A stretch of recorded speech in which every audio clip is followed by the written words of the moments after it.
Hi guys, welcome to TechTricks tutorial. Today we're going to talk about how to fix generative fill Photoshop not showing up. It's a step-by-step guide to follow easily, and if you find this tutorial helpful, please don't forget to hit the like and subscribe button. Now let's dive right in.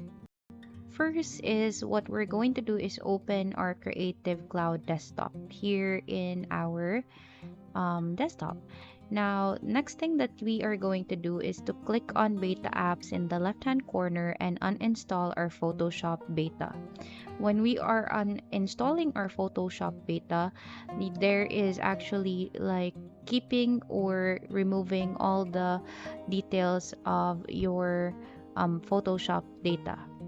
So after uninstalling, you can check for updates and just make sure that everything is up to date or if there are any new updates that are available in that section. Now what we're going to do is go back to our beta apps and reinstall our Photoshop beta. Also, make sure that in the other versions, you are seeing the latest version here of your Photoshop beta.